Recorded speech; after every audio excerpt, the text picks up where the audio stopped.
The transformation Gabourey Sidibe has gone through will blow your mind, but not for the reasons you think. Gabourey Sidibe made Hollywood history with that Oscar nomination everyone thought would make her a superstar. But instead of rolling out the red carpet, Hollywood turned its back and made sure she felt every sting of rejection. While the world was cheering her unforgettable performance in Precious, she was quietly fighting her own private wars against hate, expectations, and a system that only wanted her when it fit their story. When she chose to live for herself instead of chasing their approval, people came for her hard. She lost her body-positive crown, got hit with claims that she'd sold out, and had to defend herself on all sides like never before. I was having panic attacks where I couldn't stop crying and I couldn't breathe, and like my entire body felt like it was like heaving and shutting down. And one day I got so upset that I threw up, and I realized that it made... Let's take it back to where it all started. Gabourey Sidibe was born on May 6, 1983 in Brooklyn, New York, right in the heart of Bedford-Stuyvesant, a neighborhood that shaped her strength, her silence, and her survival. Growing up fat and black in Brooklyn taught her one harsh truth: her body was seen as public property. Strangers constantly threw opinions, insults, and judgments her way like they owned her story. Yet even then, she learned how to move through a world that refused to make room for her power. Her father used to call her Fatso, a nickname that cut deep, not said with hate, but with a cold kind of truth, like her weight was the only thing that mattered. Growing up, that word followed her like a shadow. Her family's Senegalese Muslim roots came with their own expectations. She was meant to become the perfect wife, quiet, obedient, and thankful to any man who might look past her size. That's how they saw her future, not filled with dreams, but with limits. She was told that if she was lucky, someone would marry her long enough to say she made it. Imagine carrying that kind of message as a young girl. Those pressures, from home and from a world that despised fat women, built an invisible cage around her, trapping her self-worth and shaping the way she saw herself for years. Those battles didn't just stay in her head. They followed her into her fame and eventually straight into a hospital bed where doctors told her she was dying. But even then, Gabourey was crafting her own kind of armor. She became the kind of woman fat black girls are forced to become: tough, quick-witted, and unstoppable. She learned to make people laugh before they could judge her, using humor as both a weapon and a shield. Since her body already drew attention everywhere she went, people couldn't stand to see her take up any more space, even in her dreams. She was just trying to live, going to community college, answering phones at a health clinic, keeping things simple and steady. Her life felt small but safe, even if deep down she knew it wasn't the life she truly wanted. She had no acting classes, no Hollywood hookups, no famous family to open doors. There was no reason for her to think she could ever be more than what Brooklyn had told her she'd always be: invisible, ordinary, forgettable. People thought her story would never be big enough, never important enough to be told on screen. But they were wrong, and proving them wrong came with a price she could have never seen coming. Then, in 2008, everything changed. Gabourey Sidibe saw an open casting call for a film called Push, based on Sapphire's raw and painful novel about an overweight, illiterate Harlem teenager surviving unthinkable abuse. The casting team wasn't looking for a polished star.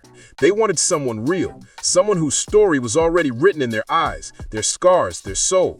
Even the notice said they wanted a face that didn't need to act the pain because it was already there. Gabourey Sidibe showed up to that audition with nothing but honesty and fire, and she got the part. She became Clarice Precious Jones, and from that moment on, her life flipped completely. When Precious premiered at the Sundance Film Festival in 2009, it blew up instantly. Critics couldn't stop talking about her, calling her performance heart-shattering, real, and unlike anything they'd ever seen from a first-time actor. It was the role that changed everything, and it came with both miracles and heartbreak. When Precious hit theaters nationwide later that year, Gabourey Sidibe's face was everywhere. Magazines splashed her image across glossy covers, talk shows lined up to interview her, and she was walking red carpets she used to only see on TV. Then came the shocker. She got an Oscar nomination for Best Actress, becoming only the 5th black woman in history to earn that honor. At just 26, Gabourey Sidibe went from answering phones at a health clinic to sitting beside Meryl Streep, Helen Mirren, and Sandra Bullock at the biggest night in Hollywood. What a wild jump. Can swim. I'm a dope swimmer. I can. I actually that's how I work out. I can swim 46, is it 46 meters? Wow. 46 meters in 21. It was the kind of rags to riches story Hollywood loves to brag about, except this time, the fairy tale didn't fit their mold. Their Cinderella was fat, dark-skinned, and not about to bow down or act grateful for crumbs. The moment she refused to play the industry's game, the whispers turned to attacks. The backlash was brutal. Radio host Howard Stern went on air saying Sidibe's size meant she'd never work again. He even called her Oscar nod a fluke and claimed Hollywood had no room for someone who looked like her. He predicted she'd be back at her receptionist job in a year. The cruelty wasn't hidden. It was loud, public, and cruelly casual. That Oscar nomination should have opened every door for her, but instead it lit a fire she didn't ask for, a 10-year struggle to prove she belonged in a world that decided she didn't. Behind the glamour, the gowns, and the red carpet smiles, Sidibe was still fighting the same war she'd battled since she was a kid, the war with her own body and the way the world chose to see it.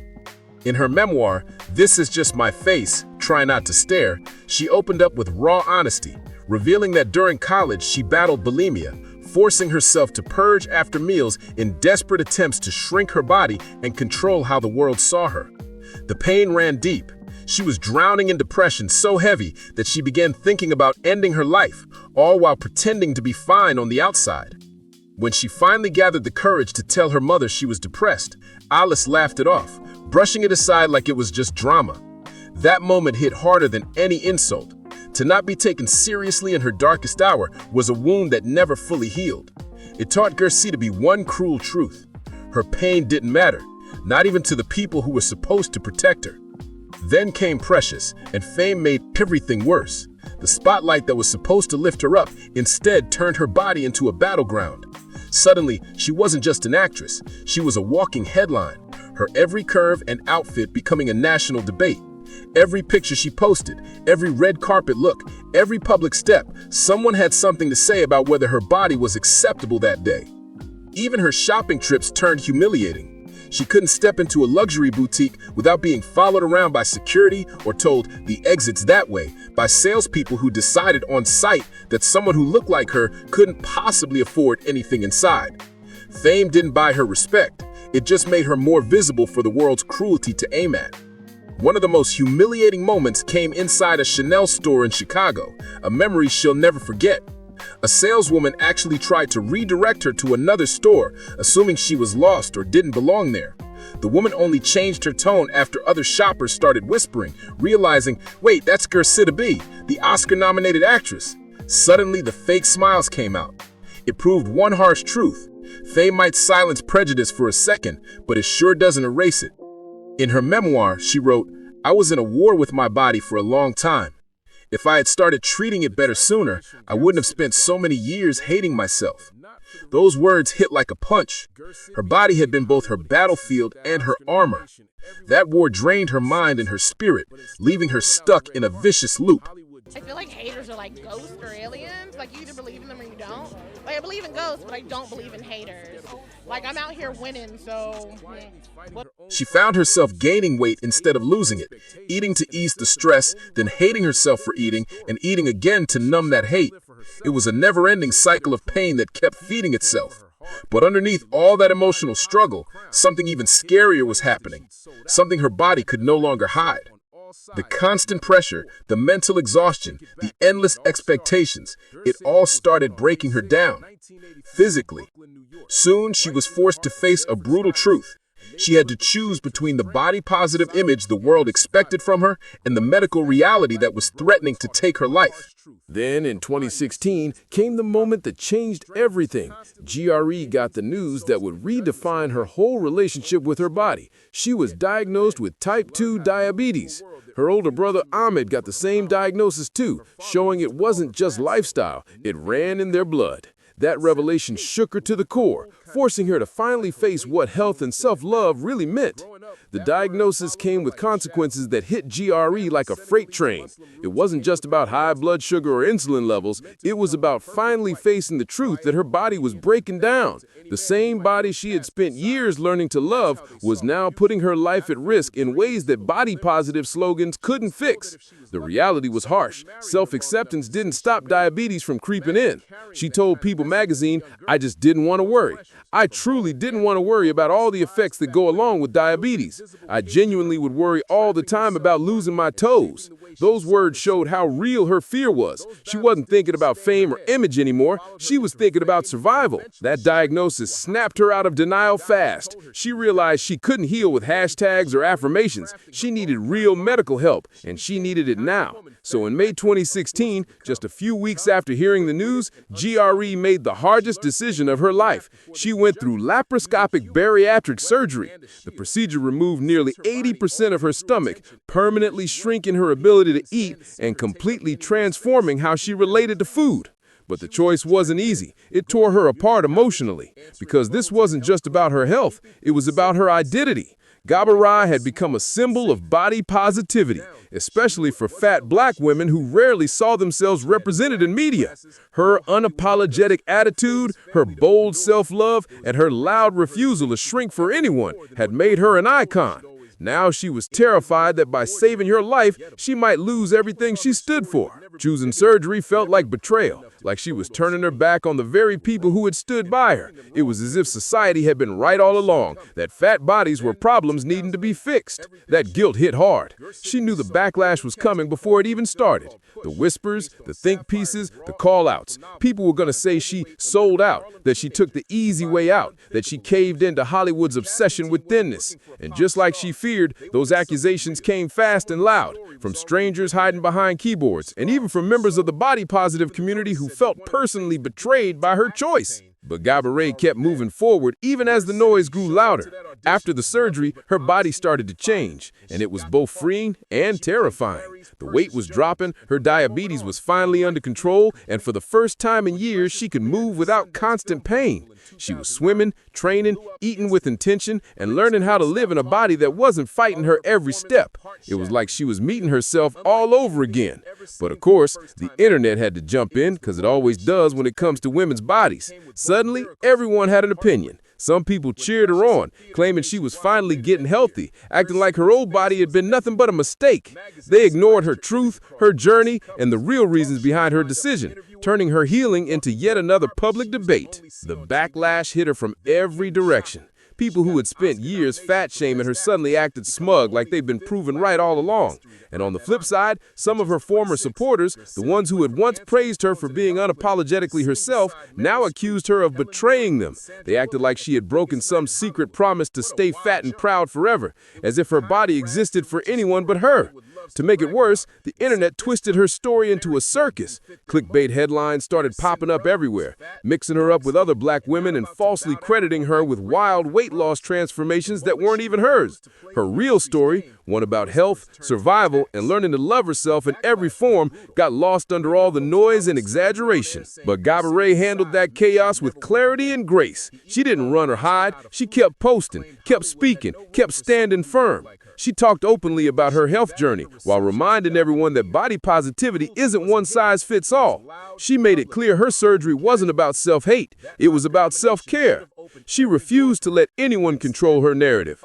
Gaba said straight up that she didn't owe the world a certain body type, not the body positive movement, permanent fatness as proof of loyalty, and not Hollywood, thinness as proof of worth. What she owed was to herself, her health, her peace, her life. The transformation was never about beauty or approval. It was about staying alive. And if people couldn't see the difference, that was on them, not her. In March 2019, Gabourey Sidibe's life took a surprising turn when she matched with Brandon Frankel on the ultra-exclusive dating app Raya, the secret playground for celebrities and entertainment insiders who want to date without the spotlight breathing down their necks. Their very first date lasted 7 hours straight. That kind of connection doesn't happen by accident. It was clear something real was sparking between them from the start. Brandon, a marketing and talent management pro, had already been through a marriage and wasn't exactly expecting to find true love on an app. But the moment he met Gaba, her sharp humor, her confidence, and her refusal to downplay her success, he was hooked. He saw her for exactly who she was, and he was all in. We were going to get our nails done, and right before we left the house, like one of the guest rooms, the light was on and I went in to turn it off, and there was a big like, will you marry me, balloons, rose petals. This was 3 hours earlier than it was supposed to be. The thing about weddings is I don't like them. I don't like them. Here's an example of how much I don't like weddings. I'm actually married. We got married over a year ago. Oh my God, is that Gaba later confessed she hadn't believed someone like Brandon could genuinely want her. Years of rejection had drilled self-doubt into her. That kind of mental weight is hard to shake. But with Brandon, everything felt different. Safe, honest, real. Just 3 months after that marathon first date, Brandon dropped to one knee right at home, surrounded by rose petals, balloons, and their 2 adorable cats watching like tiny witnesses to something beautiful. It was simple, romantic, and full of heart. Then on March 12, 2021, they made it official, tying the knot quietly, without the media circus. For more than a year, they kept their marriage private, casually revealing on Live with Kelly and Ryan that they'd already said I do long before the world even knew it. In February 2024, Gaba and Brandon dropped major news. They were expecting twins. And in true Gaba style, the reveal came with humor and charm. On Instagram, she posted, I am pregnant. We thought it was time to give our cats some responsibility, so we're giving them each a baby to take care of. And then she added, double the babies, double the cats, double the fun. Twin delivery coming soon, 2024. Fans went wild, flooding the comments with love and excitement. Even Octavia Spencer jumped in and called Gaba radiant, and she truly was. Just 2 months later, in April 2024, at 40 years old, Gaba gave birth to her beautiful twins, a son named Cooper and a daughter named Maya. Every name carried meaning. Cooper was one Brandon had always loved, while Maya was chosen during their baby moon to the stunning Mayan Riviera in Mexico. Both twins were also given traditional West African middle names, honoring Gaba's Senegalese roots through her father, a powerful tribute to where she came from. Motherhood has changed Gaba in ways she's still learning to put into words. She shares openly about the chaos and joy of raising twins, from sleepless nights to the overwhelming love that hits her every time she looks at them. She talks about how motherhood consumes everything, yet she's determined to hold on to herself, her dreams, her creativity, her fire.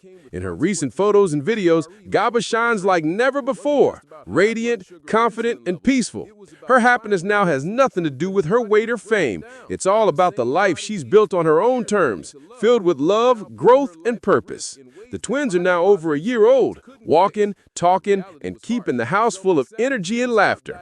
She calls them her little cartoons, each one with a big personality that cracks her up every single day. And I like to thank the Hollywood Film Festival because, like I said, I'm just a random girl from Harlem, and this room is way too big. They've completely changed her world, turning her home into a place filled with love, noise, and endless joy. So, what does Gabourey Sidibe look like today? She looks like a survivor, a woman who faced everything Hollywood, her own body, and public judgment threw her way and still came out shining. She looks like someone who chose life over pressure, health over approval, and truth over pretending. She's living proof that being real beats being perfect any day. Now she's a mother, a wife, an actress, and still standing tall in an industry that once tried to push her out.